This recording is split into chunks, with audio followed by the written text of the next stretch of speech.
in the world we live in, and you're a rich dude, really rich dude, there's two ways of looking at it. You can look at it like he can say whatever he wants. I had a really rich dude, owns like everything here, tell me one time, he goes, when you're at that level, you got to be careful, because if you say the wrong thing, markets drop and you cost people billions. But Musk is smarter than that, and he just has seemingly made social media what it should be with a little bit of fun. No?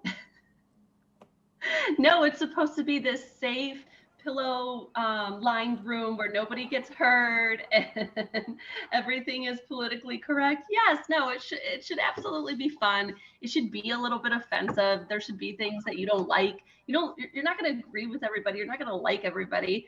And sometimes those counter opinions are exactly what you need to hear. So stop acting like everybody who thinks like you is right and everybody doesn't think like you is a criminal that should be censored. And yes, I think we need to get past this idea of like nobody should ever be offended or made to feel like the slightest bit uncomfortable with a tweet or a comment. Like learn to laugh, learn to lighten up. And I think a little bit of fun would do a whole lot of good for a lot of people. Do you think Musk will bring that to Twitter? Because he hasn't said what he's doing. He hasn't said he's going to be a crazy man. He's just said, "Hey, look, I'm buying Twitter." Do you think him buying Twitter will impact people in a very dramatic way in terms of not being offended by everything? I think it will impact people in a dramatic way as far as not being able to monitor and control information that makes them uncomfortable. So the thing that I'm fascinated to see how it plays out is if he like exposes the algorithms used to suppress certain people or amplify others. You've seen a bunch of people on Twitter comment how their followers have grown exponentially since he bought it. I don't know if that's entirely true or why, but like what are they doing? I mean, are they so the thing I wonder is like if you see how many followers somebody has, you're relying on Twitter for that accuracy, right? Like nobody's going through and counting their 100,000 followers, but are they artificially inflating that number for certain organizations or for people? I don't know. Are they deflating it for others?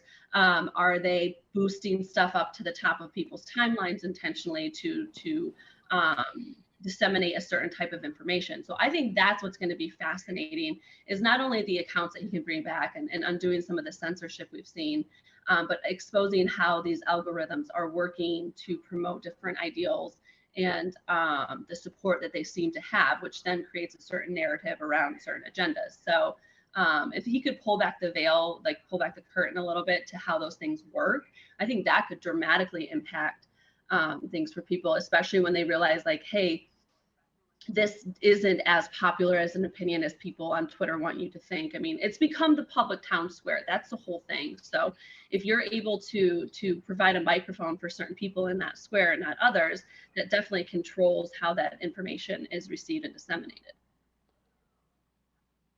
I'm going to assume, and I don't have a law degree, but I'm going to assume that Twitter in their algorithms, if they did or didn't censor, or they did or did not shade or shadow block, whatever, I assume it was all legal what they did, right? I mean, is it possible that anything was illegal done here? You know what I mean?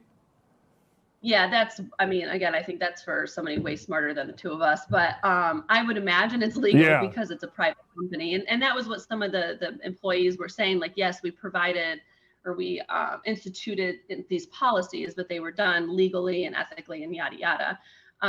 Again, my argument, and I think that's what I appreciate about Elon is like, he even said, he's like the restrictions on free speech are confined to the restrictions of the law. And if people want to change the restrictions of free speech, then they should change the law. Until they do, Twitter should adhere by those guidelines, even if they are a private company, which has always been the argument, right? Like the free speech is for the government, not for a private company, so Twitter can do it at once. But again, Twitter has become the public space that the government and the Constitution tried to protect. So I think he's made that point. Like, look, there are limitations on free speech that are very limited based on the Constitution, and those are the ones and policies we should adhere to, not necessarily what these companies and big tech deem appropriate speech.